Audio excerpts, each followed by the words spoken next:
آہ ہر لمحہ گناہ کی کثرت و بھرمار ہے، غلبہ شیطان ہے اور نفس بد اتوار ہے۔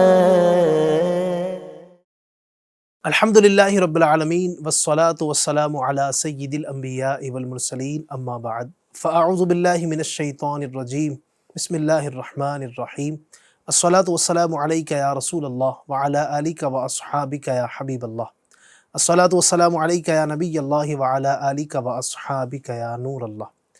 مصطفیٰ جان رحمت، شمع بزم ہدایت، قاسم نعمت صلی اللہ تعالی علیہ وسلم کا ارشاد بابرکت ہے، زینوا مجالسکم بالصلاۃ علیہ فإن صلاتکم علیہ نور لکم یوم القیامہ۔ سبحان اللہ۔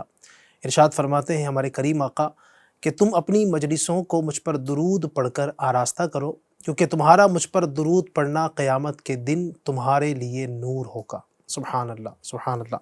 کتنی عظیم بشارت ہے۔ اللہ پاک ہمیں درود پاک کی برکتیں حاصل کرنے کی توفیق عطا فرمائے۔ آئیے مل کر پڑھ لیجئے، صلو علی الحبیب صلی اللہ تعالی علی محمد وعلی آلہ وصحبہ وبارک وسلم۔ ماہ رمضان کی پرکیف پربہار عظیم ساعتوں میں افطار کے وقت آپ دیکھ رہے ہیں اس وقت پروگرام آج کا مسئلہ۔ آپ کو پھر سے خوش آمدید کہوں گا اپنے اس پروگرام میں۔ اللہ آپ کو شاد رکھے، اللہ برکت نصیب فرمائے۔ ماہ رمضان کے صدقے اللہ پاک میری بھی، آپ کی، اللہ ہم سب کی مغفرت فرمائے، ہم سب کے تمام گناہوں کو معاف فرمائے۔ جو پریشان حال ہیں، جو تنگیوں میں ہیں، جو پریشانیوں میں ہیں، یقیناً رمضان کے اندر بھی ایک تعداد ہے کہ جو پریشانیوں میں ہوتے ہیں۔ سحری افطاری کے معاملات بھی کئی لوگوں کے ایسے ہوتے ہیں جو پورے نہیں ہو پا رہے ہوتے ہیں، اور بھی گھر میں ظاہر ہے کچھ نہ کچھ چل ہی رہا ہوتا ہے۔ تو جہاں اتنے نوازے جا رہے ہیں، اللہ پاک کرم فرمائے کہ جو پریشان حال ہیں اللہ پاک ان کی بھی غیب سے مدد فرمائے، ان کے لیے اسباب پیدا فرمائے۔ تو پروگرام کو آخر تک آپ نے دیکھنا ہے، اور امید ہے اگر آپ نے اس سے پہلے کے ایپیسوڈز ہمارے دیکھے ہوں گے تو آج کے مسئلہ پروگرام میں ہم ہر مرتبہ کوئی ایک مسئلہ ذکر کرتے ہیں اور اس کے حوالے سے بہت ساری معلومات آپ تک پہنچانے کی کوشش کرتے ہیں۔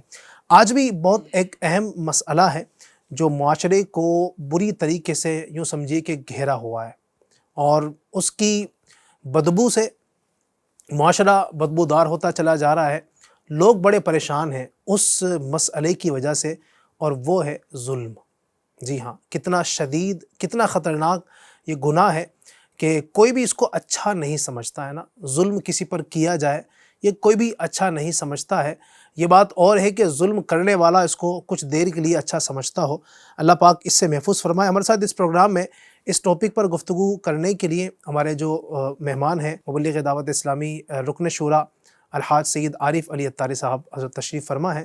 انشاءاللہ آج پھر حضرت سے ہم کچھ باتیں اس پر بھی سننے کی کوشش کریں گے، تو آپ ہمارے ساتھ آخر تک رہیے اور برکتیں حاصل کیجیے گا۔ چونکہ یہ گناہ ایسا ہے کہ آپ یوں کہہ سکتے ہیں کہ جب انسانوں کی دنیا میں تشریف آوری ہوئی، یعنی سب سے پہلے انسان حضرت آدم علیہ السلام کی دنیا میں تشریف آوری ہوئی، ان کے مبارک زمانے میں یقیناً انسانوں کی آپ ہی کے ذریعے نسل چلی، تو اس وقت جو سب سے پہلا گناہ کیا گیا وہ بھی یہ ظلم ہی تھا۔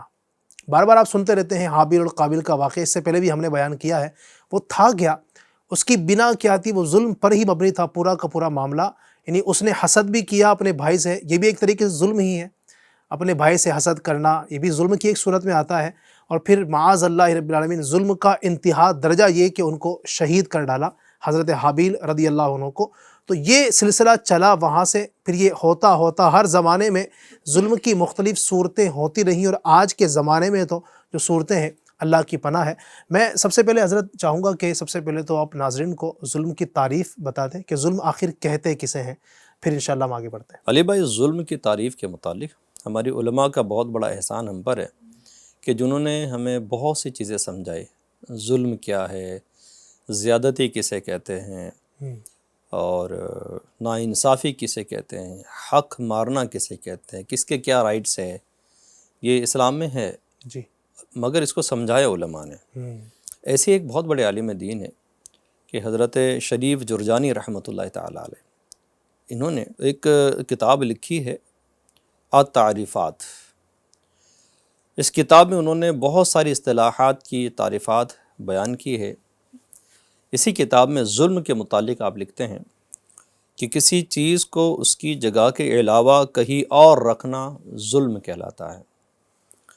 یہ تو ظلم کی ایک عام سے تعریف ہوئی، جی مگر شریعت مطہرہ کسے ظلم کہتی ہے اسے بھی سمجھنے کی حاجت ہے۔ تو میراث شریف میں یعنی میراث المناجیح میں لکھا ہے کہ شریعت میں ظلم سے مراد یہ ہے کہ کسی کا حق مارنا، کسی کو غیر محل میں خرچ کرنا، کسی کو بغیر قصور کے سزا دینا، یہ ظلم کی ڈیفینیشن ہے، یہ ظلم کی تعریف ہے۔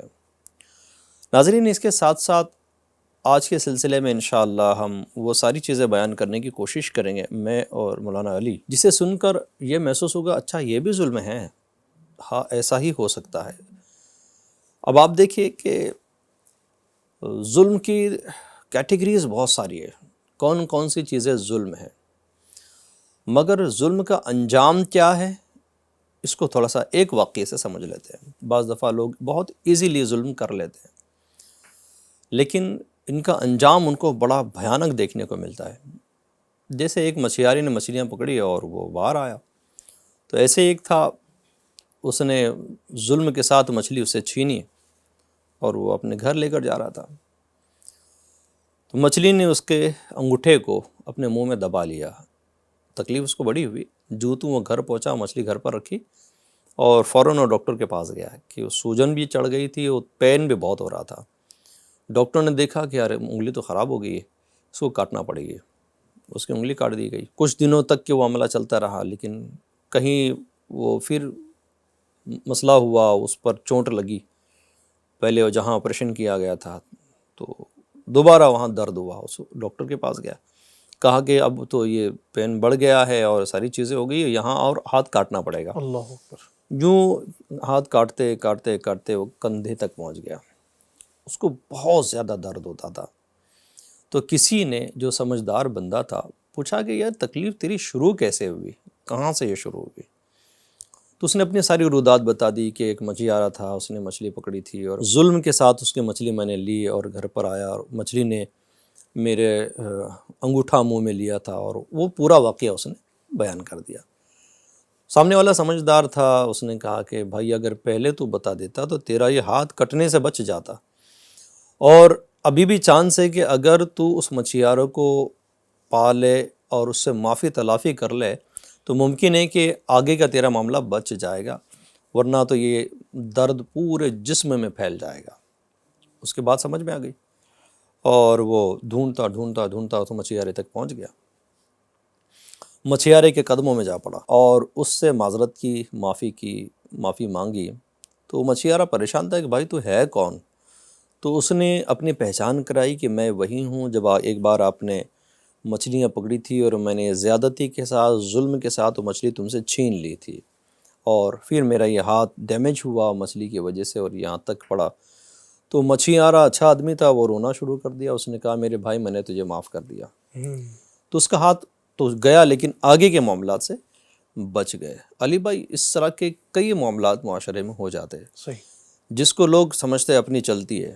کچھ لوگ ہوتے ہیں گلی محلوں میں جو اپنے طاقت پر، اپنے منصب پر یہ غرور کر بیٹھتے ہیں اور یہ ظلم کر بیٹھتے ہیں۔ جی ٹھیلے میں چنے بیچنے والے، پھل فروٹ بیچنے والے یوں لے کر چلے جاتے ہیں۔ اب کسی کی آہ لگنا تو اس سے پہلے بھی بتایا گیا تھا کہ یار یہ بڑی خطرناک چیز ہے، بالکل، اس سے بچا جائے۔ تو ظلم کبھی بھی ترقی نہیں دلاتا، ایسا ہی۔ ظالم ہمیشہ پست ہوتا ہی رہتا ہے۔ اللہ پاک کرے کہ ہم ظلم کی نحوست سے بچنے میں کامیاب ہو جائیں۔ آمین آمین۔ اچھا علی بھائی، قرآن کریم ہماری ایک بڑی پیاری کتاب ہے، سبحان اللہ۔ اور ابھی تک کے جتنے سلسلے ہوئے تمام ہی سلسلوں میں ہم نے قرآن کریم کا تقریباً ذکر کیا، الحمدللہ۔ اور ہمیں قرآن کریم سے رہنمائی ملتی چلی گئی، اور میں دعوے کے ساتھ کہتا ہوں کہ قرآن کریم میں وہ کیا ہے جو نہیں ہے، ساری رہنمائیاں قرآن کریم میں موجود ہے۔ بس مسلمان کو ضرورت اس بات کی ہے کہ وہ قرآن کریم کو علماء اہل سنت سے سمجھیں اور اس کے مطابق زندگی گزارے۔ یہ بڑی سکون اور چین کی زندگی گزارے گا۔ اب ظلم کے متعلق بھی قرآن کریم میں ارشاد ہے، علی بھائی اگر اجازت دو تو پڑھو لوں بالکل میں۔ حضور۔ قرآن پاک میں اللہ پاک ارشاد فرماتا ہے، بسم اللہ الرحمن الرحیم، وَلَا تَحْسَبَنَّ اللَّهَ غَافِلًا عَمَّا يَعْمَلُ الظَّالِمُونَ إِنَّمَا يُؤَخِّرُهُمْ لِيَوْمٍ تَشْخَصُ فِيهِ الْأَبْصَارُ۔ ترجمہ کنز العرفان، اے سننے والے، ہرگز اللہ کو ان کاموں سے بے خبر نہ سمجھنا جو ظالم کر رہے ہیں، اللہ انہیں صرف ایک ایسے دن کے لیے ڈھیل دے رہا ہے جس میں آنکھیں کھلی کے کھلی رہ جائے گی۔ کتنی ڈرانے والی یہ آیت مبارکہ ہے علی بھائی، اللہ اکبر۔ اور ظالم کو تو ہلا دے بے نا یہ، کہ کہاں سے کہاں اس کو پہنچ جائے گی، اس کو ڈھیل دی جا رہی ہے۔ اللہ اکبر۔ اس آیت میں ہر مظلوم کے لیے، یعنی جس پر ظلم کیا گیا اس کے لیے تسلی، اور ہر ظالم کے لیے تنبیہ اور وعید موجود ہے۔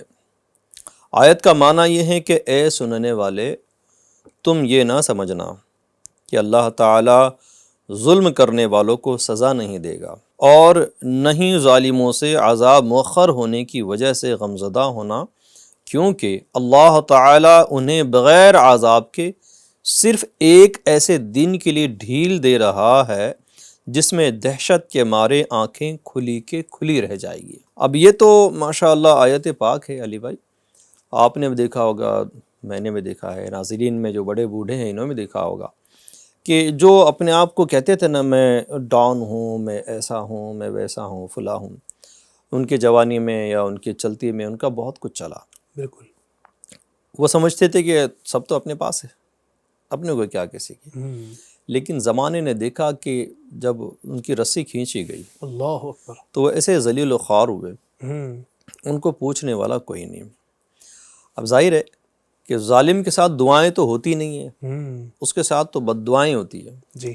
جیسے کسی ہفتہ وصولی کرنے والے دکانوں پر جا کر، ٹھیلوں پر جا کر جو ہفتہ وصولی کرتے، ناجائز و حرام گناہ ہے۔ جی۔ اب وہ بیچارہ شر نہ پہنچے اس کے لیے، وہ اس کو تکلیف نہ پہنچے اس کے لیے، وہ دیتا ہے کتے کے منہ میں ہڈی ڈال دیتا ہے کہ جا بھائی لے کر جا، میں تیرے شر سے بچوں۔ اب اس کو تو تھوڑی دیر کی انکم آمدن اس کو اچھی لگ رہی ہوتی ہے، لیکن یہ سب سرمایہ جمع ہوتا ہے بد دعاؤں کے ساتھ، اللہ اکبر۔ اور پھر وہ اس کو وہ تباہ کرتا ہے۔ گویا کہ ایسا شخص وہ مال نہیں جمع کر رہا ہے، وہ بارود جمع کر رہا ہے، اور بارود جمع ہوتے ہوتے ہوتے ہوتے ایک دن ہلکی سی چنگاری بھی اس کو بلاسٹ کر دے گی اللہ اکبر۔ اور اس کے چتھڑے اڑ جائیں گے۔ اللہ اکبر۔ یہ دنیا میں دیکھی بھالی بات ہے۔ جی، فرمایا نا کہ ایک وقت آتا ہے کہ پھر اس کا کوئی بھی پرسان حال نہیں ہوتا، یہ حقیقت ایسا ہے۔ ہی ہے۔ اللہ تبارک و تعالیٰ نے بھی ظالموں کے حوالے سے جو فرمایا، وَمَا لِلظَّالِمِينَ مِنْ أَنصَارٍ، اور ظالموں کا کوئی مددگار نہیں ہے۔ بالکل ایسا ہی ہے کہ وہ پھر جو ہے نا سمجھ رہا ہوتا ہے کہ میری طاقت بہت زیادہ ہے، میرا زور بہت زیادہ ہے، لیکن اس آیت کی روشنی میں پھر یقیناً ایک دن وہ آتا ہے کہ کوئی اس کا اپنے گھر والے بھی اس کا ساتھ چھوڑ دیتے ہیں۔ یہ تو ہے، جی۔ وہ حدیث پاک بھی ہے جی۔ کہ ہمارے رہنما ہمارے حضور صلی اللہ سبحان علیہ وسلم ہیں سبحان اللہ۔ کہ پیارے آقا صلی اللہ علیہ وسلم نے بڑی پیاری حدیث فرمائی، یعنی ارشاد فرمایا، بے شک اللہ تعالیٰ ظالموں کو ڈھیل دیتا رہتا ہے، اور جب اس کی پکڑ فرما لیتا ہے تو پھر اسے مہلت نہیں دیتا۔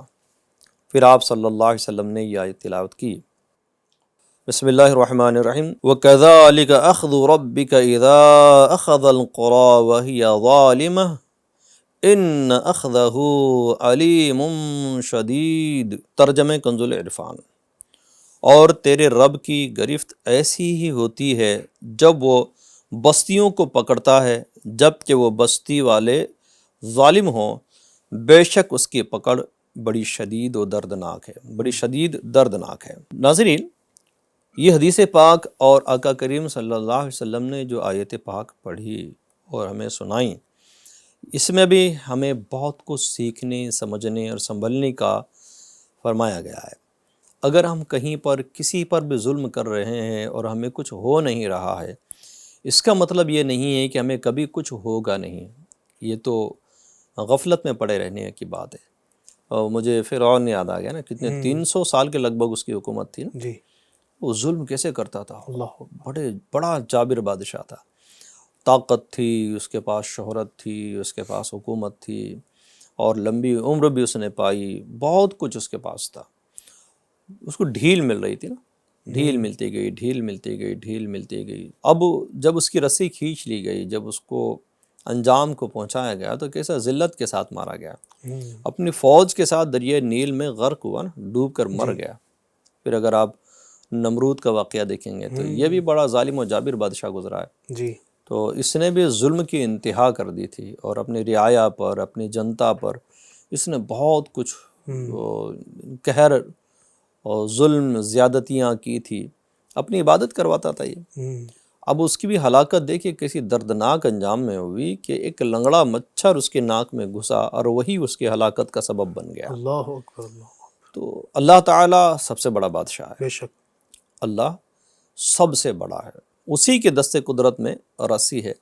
تو کبھی بھی اس خوش فہمی میں نہیں رہنا چاہیے کہ میں بس میں ہوں، تو کچھ بھی نہیں ہے، ایک دن تو مرے گا اور انجام کو پہنچے گا۔ اللہ اکبر۔ اللہ ہمیں محفوظ رکھے اس دن سے کہ جب یہ نوبت آئے کہ کوئی ہمارا پرسان حال نہ ہو اور ظلم جو ہے ہمارا وہ ہمیں تباہ و برباد کر دے، کیونکہ اللہ تبارک و تعالیٰ تو دیکھ رہا ہے نا، دنیا والوں کے سامنے یوں سمجھیے کہ آپ ان پر ظلم کر رہے ہیں، اور کچھ دیر کے لیے ہو سکتا ہے کہ آپ کے رعب کی وجہ سے، آپ کے دبدبے کی وجہ سے، آپ کی چیخ و پکار کی وجہ سے، اور جو آپ کا ایک جو بھائی گیری والا جو معاملہ ہے، دادا گیری والا معاملہ، اس کی وجہ سے لوگ آپ کے شر سے بچنے کے لیے سمجھے کہ وہ آپ کی باتیں مانتے ہوں، ظلم کا شکار ہوتے ہوں، لیکن اللہ نے فرما دیا نا کہ ان بطش ربک لشدید، اللہ اکبر، بے شک تیرے رب کی پکڑ بہت سخت ہے، بہت سخت ہے، اور جب اس کی سختی محسوس ہوگی تو پتہ چلے گا انسان کو کہ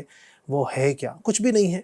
یہ جو آپ کا جسم ہے جس پر ناز ہے کہ جناب میں اپنے اس طاقت سے، میں اپنی اس باڈی کے ذریعے جو ہے نا ایک گھوسا ماروں گا تو اس کے دانت توڑ دوں گا، کچھ نہیں ہوگا۔ ایک دن آئے گا کہ جب اپنے ہاتھ بھی نہیں ہلا سکیں گے، وہ دن آنے والا ہے کہ جب کچھ نہیں کر سکیں گے۔ تو لہٰذا یہ انسان جو ہے نا، اللہ پاک نے اس کو عقل دی ہے، اس کا استعمال کرے اور اللہ پاک سے ڈرے اور اس کی پکڑ سے ڈرے۔ اگر اس کی پکڑ آ گئی تو پھر کوئی بچا نہ سکے گا۔ اگر مزید آپ دیکھتے ہیں دین اسلام کی تعلیم کو ناظرین، تو نبی پاک صلی اللہ علیہ وسلم کے مزید کچھ فرامین میں آپ کو سناؤں۔ ایک اور حدیث پاک میں ہے، نبی اکرم صلی اللہ علیہ وسلم فرماتے ہیں، اے لوگو اللہ پاک سے ڈرو، خدا کی قسم جو مومن دوسرے مومن پر ظلم کرے گا تو قیامت کے دن اللہ پاک اس ظالم سے انتقام لے گا۔ اللہ اکبر۔ مزید فرمایا، جس نے کسی ظالم کو اس کے ظلم پر مدد کی، جس نے کسی ظالم کی اس کے ظلم پر مدد کی، وہ قیامت کے دن اس حال میں آئے گا کہ اس کی پیشانی پر لکھا ہوگا آئسم من رحمت اللہ، یعنی یہ اللہ کی رحمت سے مایوس ہے۔ اللہ اکبر۔ یقیناً دنیا کے اندر بھی خرابی ہے اور آخرت کے اندر بھی خرابی ہے، اللہ پاک ہمیں اپنی رحمت نصیب فرمائے۔ اچھا حضور، میں یہ چاہ رہا تھا کہ چونکہ اسلام تو شانتی کا پیغام دیتا ہے، بالکل ایسا۔ اور اسلام کا ماننے والا اگر جناب کسی کو دھمکائے، کسی کو ڈانٹے، کسی کو جھاڑے، کسی پر ظلم کرے، یہ تو کہیں سے کہیں تک تک بنتا ہی نہیں ہے۔ تو اسلام کا کیا کردار رہا ہے ظلم کو روکنے کے حوالے سے؟ کچھ اگر اس کی مثال بھی آپ دیں۔ دین اسلام چونکہ حقوق انسانی کی ادائیگی کی تعلیم دیتا ہے، سبحان اللہ۔ اگر دیکھیں گے تو ہمارے اسلام نے، ہمارے پیارے دین نے مختلف لوگوں کے مختلف حقوق بیان کر دیے، رائٹس بیان کیے۔ جیسے مثال کے طور پر باپ پر بیٹے کے حقوق اتنے ہیں، اولاد کے حقوق اتنے ہیں، ماں باپ کے اولاد پر حقوق اتنے ہیں، شوہر کی بیوی پر حقوق اتنے ہیں، بیوی کے شوہر پر حقوق اتنے ہیں، تاجران کے حقوق ہے، بزنس مین کے حقوق ہے، نوکر کے مالک پر، مالک کے نوکر پر، یعنی رائٹس بیان کر دیے گئے، حقوق بیان کر دیے گئے۔ یہ تو ہوئے مسلمانوں کے آپس میں۔ صحیح۔ تو اسلام تو بہت بڑا مذہب ہے نا، سبحان اللہ۔ اور بڑی تعلیم بہترین ہے اس کے۔ اس نے تو جو غیر مسلم ہے، جو اسلام نہیں لایا، وہ بھی اگر پڑوس میں رہتا ہے اس کا بھی حق بیان کر دیا ہے۔ کیا بات ہے، یعنی اتنا بہترین یہ مذہب ہے۔ سبحان اللہ۔ اب آپ دیکھیں کہ جیسے لکھا ہے بڑی پیاری بات کہ اسلام چونکہ انسانی حقوق کا بڑا محافظ اور معاشرے میں امن و سکون قائم کرنے والا مذہب ہے۔ اچھا، اس کے نظارے کب نظر آتے ہیں؟ کہ جب مسجد میں اس طرح کا کوئی عالم دین ہوگا، وہ دین پڑھائے گا، وہ اسلام پڑھائے گا، ظلم و زیادتی سے روکے گا، ظلم کیا ہے بتائے گا، تو اس محلے میں آپ دیکھیے گا کہ بہت سی پیاری پیاری باتیں وہاں ہو رہی ہوتی ہیں، امن ہوتا ہے، پیار ہوتا ہے، محبت ہوتی ہے۔ اسلام نے ہر اس کام سے منع کیا جو بندے کے حقوق ضائع کرتا ہے، بندے کے حقوق برباد کرتا ہے۔ ان کاموں میں ظلم کا کردار چونکہ دوسرے کاموں سے بہت یعنی زیادہ ہے کہ ظلم بہت سے لوگوں کے حقوق مار دیتا ہے۔ اس لیے اسلام نے ظلم کے خاتمے کے لیے بھی انتہائی اقدامات کیے تاکہ لوگوں کے حقوق محفوظ رہیں اور وہ امن و سکون کی زندگی بسر کریں۔ ان میں ایک قدم یہ ہے کہ جہاں کسی پر ظلم ہوتا دیکھے تو اسے اپنی استطاعت کے مطابق روکے، ظالم کا ساتھ نہ دے۔ اب اس کا مطلب یہ نہیں ہے کہ بھائی کسی نے کچھ گروپ بنا کر کچھ ہلہ مچایا ہوا ہے تو ہم بھی گروپ بنا کر اس پر ہلہ مچا دیں، یہ نہیں۔ تو اس سے تو معاشرے کا امن ختم ہو جائے گا، امن میں پرابلم کھڑی ہو جائے گی، آپس میں لڑائی ہوگی، پھر امن کہاں ہوگا؟ اپنے آپ کو ظالم ہونے سے بچانا، اپنے آپ کو ظالم کے سپورٹر ہونے سے بچانا، یہ اقدامات اگر ہم کر لیں تو ظالم کی قوت ٹوٹے گی، ظالم کا حوصلہ ٹوٹے گا کہ میرے ساتھ ایسا کوئی ہے نہیں۔ بس ضرورت اس چیز کی علی بھائی ہمیں یہ دیکھنا پڑے گا، ہمارے ناظرین کو بھی یہ سمجھنا ہوگا کہ میں جو کام کرنے جا رہا ہوں یہ ظلم ہے بھی یا نہیں، اس کی معلومات ہونا بہت ضروری ہے۔ اگر معلومات نہیں ہیں تو بعض دفعہ بے علمی کے سبب بندہ گناہ کر بیٹھے اور ظلم کر بیٹھے۔ کئی شکلیں اس کی بنتی ہیں، کئی چیز، میرے پاس 20 ایسی باتیں ہیں جو ظلم میں شامل ہے۔ اگر آپ علماء کے پاس بیٹھیں گے تو اس سے کئی زیادہ باتیں وہ نوٹ کرا سکتے ہیں کہ یہ بھی ظلم ہے، یہ بھی ظلم ہے۔ جیسے کچھ چیزیں اس میں نہیں لکھی، کسی کو آنکھ سے بڑی کر کے دھمکا دینا، ڈرا دینا، یہ بھی ظلم میں شامل ہے۔ امیر اہل سنت دامت برکاتہم العالیہ کا ایک رسالہ ہے، اگر کوشش ہوں تو یہ جو تصویر نظر آ رہی ہے دیکھیں، یہ ہے ظلم کا انجام، یہ رسالے کی۔ یہ رسالہ آپ چاہے تو مکتبۃ المدینہ سے خرید لے یا آن لائن دعوت اسلامی کی ویب سائٹ سے جا کر ڈاؤن لوڈ کر لے، اس میں بہت ساری چیزیں سیکھنے سمجھنے والی ہے۔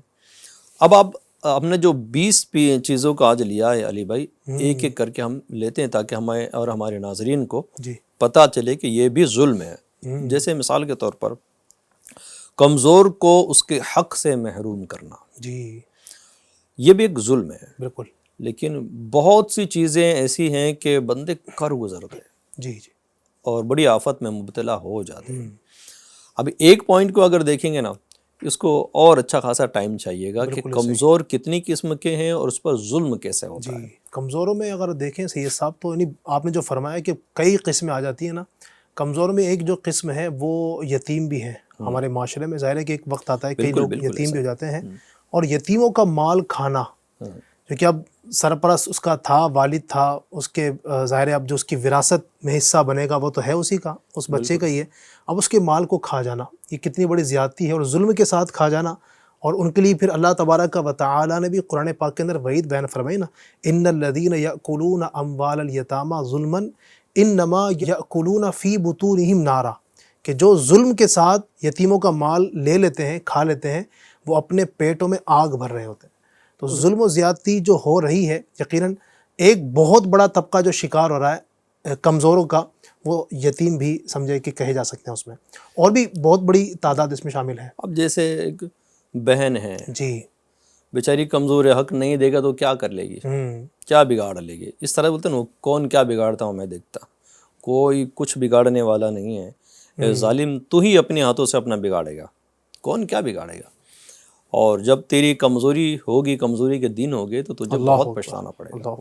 جیسے بیٹی ہے، بیٹی کا حق کا معاملہ آ جاتا ہے، بہن ہے، بہن کے حق کا معاملہ آ جاتا ہے، کوئی غریب پڑوسی ہے تو اس کے حقوق کا معاملہ آ جاتا ہے۔ وہ اپنے کیونکہ پیسے والا ہوں اور تھوڑا اپروچ بھی اچھی خاصی ہے، تو اب وہ اپنے جو کرے محلے میں کرے، بھائی کون پوچھنے والا ہے؟ اور غریب کو تکلیف ہو رہی ہے، وہ اف بھی نہیں کر سکتا کہ بھائی یہ بڑا آدمی ہے، اس کے منہ کا لگے۔ لیکن آج ٹھیک ہے وہ کمزور ہے، کل وہ طاقتور ہوگا۔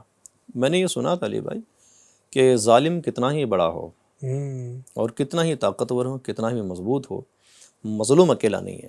کیا بات ہے! ناظرین اس کو سن لیجیے گا، ظالم کتنا ہی بڑا ہو، کتنا ہی طاقتور ہو، مگر مظلوم اکیلا نہیں ہے، مظلوم کے ساتھ سب سے بڑی قوت والا اللہ رب العالمین ہے۔ سبحان اللہ۔ اب یہ دیکھیں آپ کہ اگر اللہ تعالیٰ عز و جل انتقام لے تو تم کہاں بچ پاؤ گے۔ میں تم سے مراد ان کو کہہ رہا ہوں جو ظلم و زیادتی کرتے ہیں، جو اپنی اکڑتے ہیں، جو اتراتے ہیں اپنے مال پر، اپنے منصب پر، اپنے جو بھی ان کے پاس ہے اس کے سبب سے وہ جو ظلم و زیادتی پر اتر آتے ہیں، تو اللہ جب انتقام لے گا اللہ تو پھر تم بچ نہیں پاؤ گے۔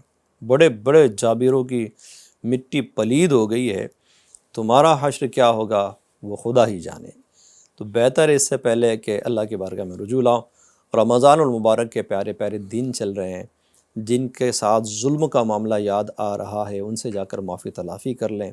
کسی کے حق مارے تو حق ادا کر دے، کسی کا پیسہ مارا ہے تو پیسہ ادا کر دیں، زمین ہڑپ لی ہے تو زمین واپس دے دیں۔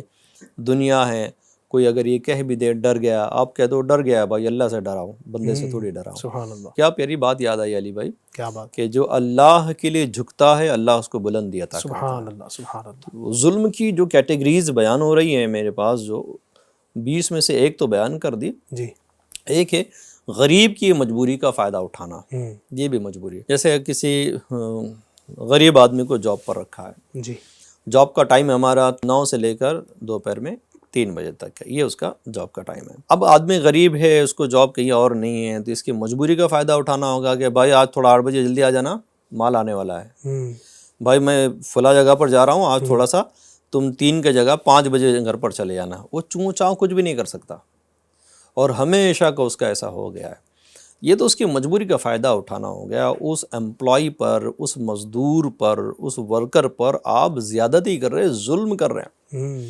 ہاں، اس میں ایک صورت یہ بن سکتی ہے کہ اگر آپ دونوں کی انڈرسٹینڈنگ ہو کہ یار تھوڑا جلدی آ جانا، اوور ٹائم میں دے دوں گا، آج تھوڑا لیٹ جانا تو اس کا او ٹی میں دے دوں گا، اور وہ مانتا ہے، تو ایک دوسرے کی اتفاق سے بات بنتی ہے، صحیح، تو پھر تو کوئی مسئلہ نہیں ہوگا۔ جی، لیکن اگر آپ اس کی غریبی کا فائدہ اٹھا رہے، اس کی مجبوری کا فائدہ اٹھا رہے، تو کہیں نہ کہیں آپ ظالم ہوں گے، اور ظالموں کا انجام بڑا بھیانک ہے۔ پھر اسی طرح سے وقت پر اجرت کا نہ دینا، وقت پر پیمنٹ کا نہ دینا۔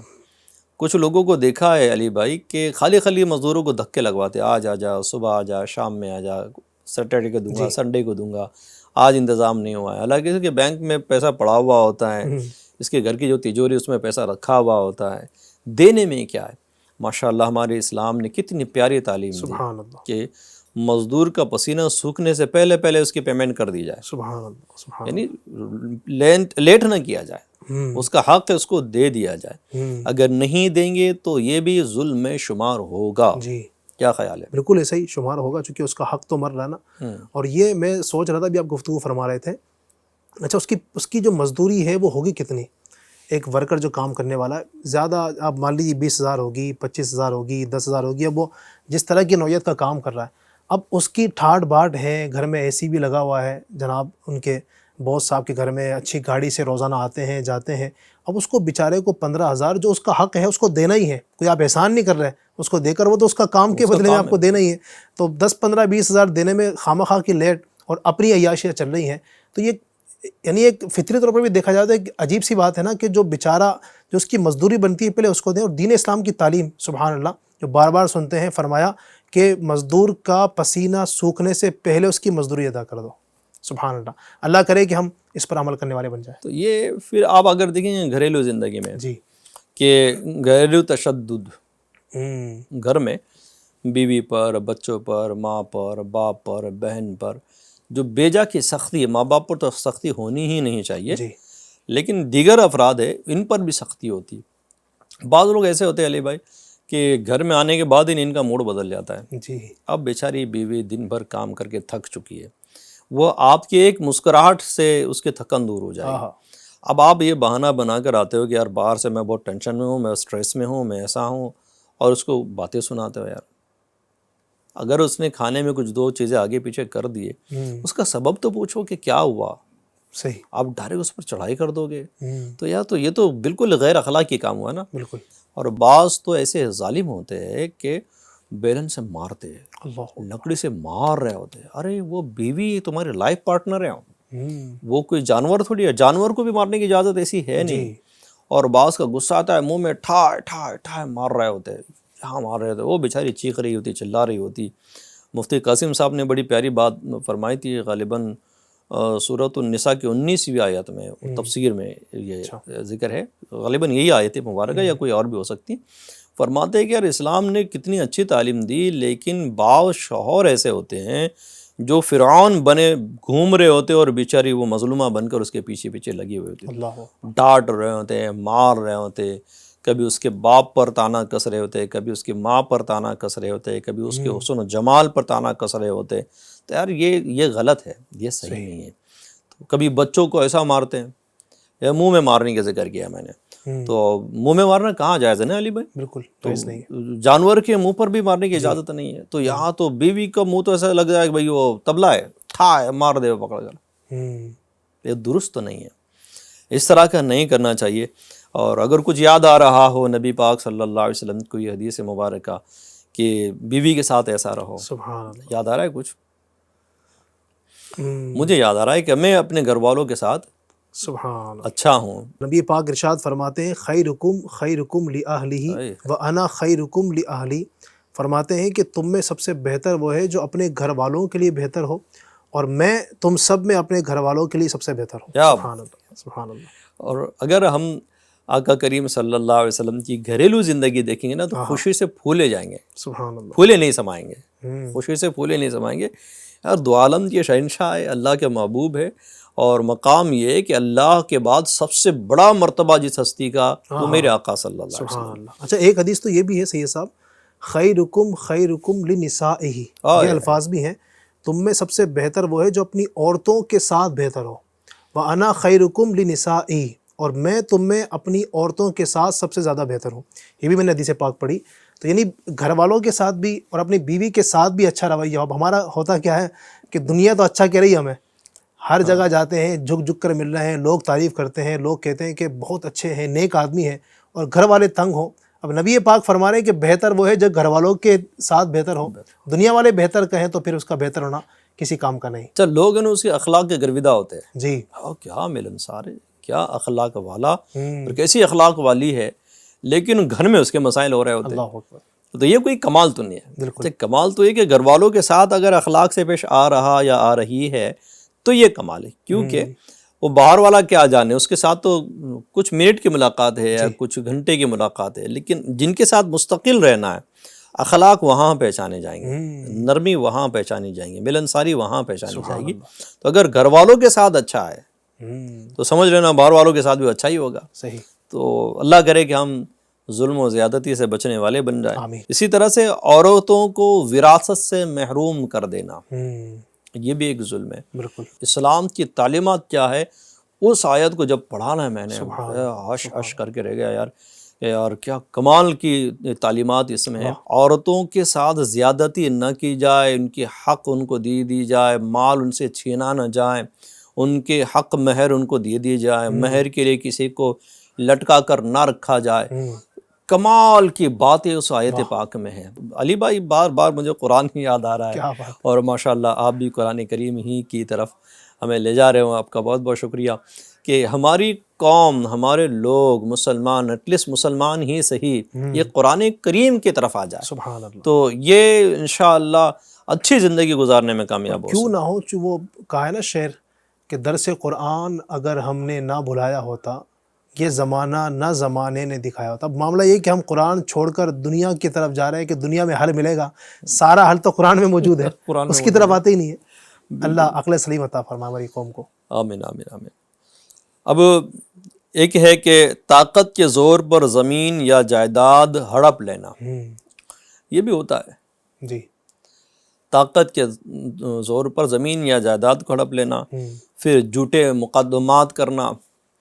اب ہمارے یہاں قانون نے عورتوں کو بڑا تحفظ دیا اور دینا چاہیے. جی. یہ بیچاری کمزور جان ہے، اس کے سپورٹ میں سے قانون بننا چاہیے.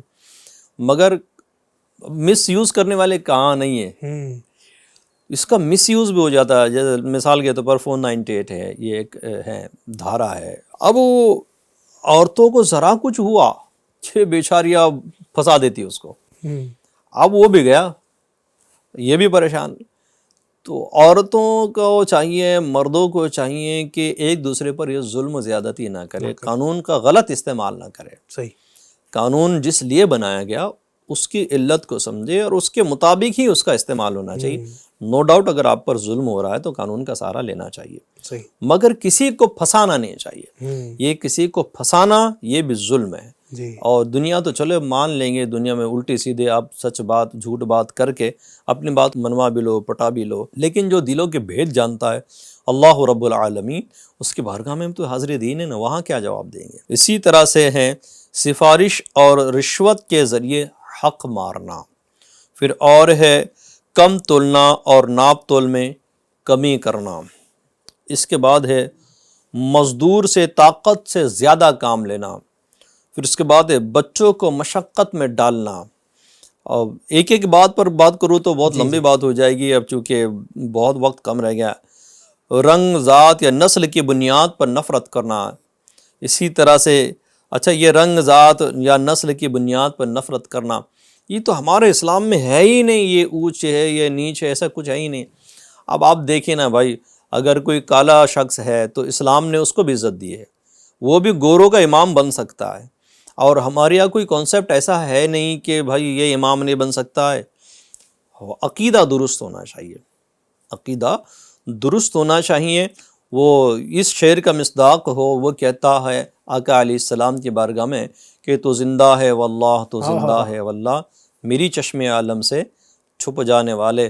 وہ صحابہ کرام علیہم رضوان و اہل بیت اطہار کا ادب کرنے والا ہو. تو ایسا ہر ایک شخص امام بن سکتا ہے, کوئی ایشو ہی نہیں اس میں. اور سفید داڑھی والے کا امام, بوڑھے شخص کا امام جوان بن سکتا ہے. تو ہمارے یہاں تو کوئی ہے ہی نہیں ایسا. کتنا شعر پیارا کہا گیا تھا, ایک ہی صف میں کھڑے ہو گئے محمود و ایاز, نہ رہا کوئی بندہ نہ بندہ نواز. محمود بادشاہ ہے, ایاز غلام ہے, لیکن دونوں جب صف میں کھڑے ہو گئے تو برابر کھڑے ہو رہے. سبحان اللہ. تو یہاں تو کوئی ایسا ہی نہیں کہ بھائی یہ میری زمین ہے اور یہ میری جگہ ہے. آج کل بعض لوگ وہ رومال ڈال کر چلے جاتے, وہ غلط ہے. صف اول میں رومال ڈال کر جانا, اپنی جگہ گھیر کے لینا, یہ درست نہیں ہے. رمضان میں تو زیادہ ہوتا ہے. یہ رمضان میں تو زیادہ ہو رہا ہوتا ہے. اچھا اب رمضان کا سیزن بھی ہے ماشاء اللہ تعالیٰ. تو یہ اس طرح کی حرکتیں بھی درست نہیں ہیں. تو ہمارا دین یہ ہمیں اونچ نیچ نہیں سکھاتا ہے, نہ ہی ہمارے اندر کوئی اس طرح کی چیز ہے. بس شریعت مطہرہ پر عمل کرے انشاءاللہ. انشاءاللہ اللہ پاک برکت نصیب فرمائے. چونکہ ہیں تو بہت ساری چیزیں سید صاحب اور بھی بیان فرمانا چاہ رہے ہوں گے, لیکن چونکہ وقت بھی سید صاحب اب یہ چیخ کر کہہ رہا ہے کہ اب آگے بڑھنا چاہیے. اس کی چیخ و پکار سن لیتے ہیں. مزید آپ کوئی ارشاد فرمانا چاہیں تو نہیں, اب چونکہ بہت سی چیزیں, اب کیا کیا ہے. جی. اچھا یہ آیت کے ایڈریس دے دیتے. اچھا کیا ایڈریس ہے, کیا ہے؟ وہی آپ نے صحیح فرمایا تھا, سورہ نساء آیت نمبر 19. ناظرین وہ جو آیت مبارکہ کا میں نے ذکر کیا وہ ماشاءاللہ ہے سورۃ النساء آیت نمبر 19. اس کو صراط الجنان تفسیر اس سے ضرور پڑھیے گا. بہت خوشی ہوگی عورتوں کو بھی اور ہمارے بلکہ سبھی کو خوشی ہوگی. اس کو پڑھیے گا کہ اسلام نے کیسے عورتوں کا تحفظ کیا ہے, ان کے مال کا تحفظ کیا ہے. کمال کی تعلیمات اس میں, اس کو ضرور پڑھیے گا. اللہ پاک برکات نصیب فرمائے. تو ظلم کے حوالے سے ظلم کی کچھ صورتیں اور پھر ظلم کی وعیدیں, اور ظلم جو ہے ظالم کو کس حد تک پہنچا دیتا ہے, اور ایک وقت آتا ہے کہ پھر اس کا کوئی مددگار نہیں ہوتا ہے, اس کا کوئی پرسان حال نہیں ہوتا ہے. تو وہ بات ہے نا جو پچھلے بھی ہم نے کئی مرتبہ کہی ہے, کما تدین تدان, جیسا کرو گے ویسا بھرو گے. تو جو اچھا کرے گا لوگوں کے ساتھ, اور یہ بھی ہوتا ہے کہ جو کسی کے ساتھ اچھا کرتا ہے نا, لوگوں کے ساتھ آسانی کرتا ہے, اگر کبھی اس پر آڑا وقت آ جائے, کبھی مشکل وقت آ جائے, تو پھر دنیا اس کے ساتھ کھڑی ہوتی ہے کہ آج ہم آپ کے ساتھ ہیں. اور جو لوگوں پر ظلم کرتا ہے نا, جب وہ تنہا ہو جاتا ہے تو پھر جو اس کے اپنے ہوتے ہیں وہ بھی ساتھ چھوڑ دیتے ہیں. تو دنیا میں ایسے بن کے جئیں کہ لوگ آپ سے محبت کریں, اور فقط اللہ کے لیے ہی سارے معاملات کرنے ہیں. اللہ آپ کو برکتوں سے مالا مال فرمائے. ماہ رمضان کی مبارک ساعتوں میں بھی کوشش کیجیے کہ لوگوں کے ساتھ اچھا سلوک کیجیے, جو آپ کر سکتے ہیں. غریبوں کے گھر تک افطاری پہنچا سکتے ہوں, سحری کا انتظام کروا سکتے ہوں, ان کے بچوں کے لیے جوڑوں کا انتظام کروا سکتے ہوں. عید بھی انشاءاللہ کچھ دنوں بعد ظاہر آنے والی ہے, تو عید سے پہلے عید کے لیے کچھ انتظامات آپ ان کے یہاں کروا دیں. ان کے بچوں کے جو ہے نا جوڑے آپ سلوا دیں, ان کی جوتے دلوا دیں. جو ہو سکتا ہے اچھی نیت سے کریں گے. ظلم سے ہٹ کر اگر ہم یہ کام کریں, انشاءاللہ لوگوں کی دعائیں ملیں گی اور وہ برکتیں مل سکتی ہیں جو آپ نے تصور میں بھی نہیں لائی ہوں گی۔ اللہ برکتیں نصیب فرمائے، اللہ جزائے خیر عطا فرمائے۔ دعاؤں میں یاد رکھیے گا، نیکسٹ ایپیسوڈ میں پھر ملاقات ہوگی، پھر ایک نئے ٹاپک کے ساتھ۔ تب تک اپنا خیال رکھیے، دعاؤں میں یاد رکھیے، ماہ رمضان کے مکمل روزے رکھیے۔ صلو علی الحبیب صلی اللہ تعالی علی محمد صلی اللہ علیہ وسلم۔ ہر لمحہ گناہ کی کثرت و بھرمار ہے، غلبہ شیطان ہے اور نفس بد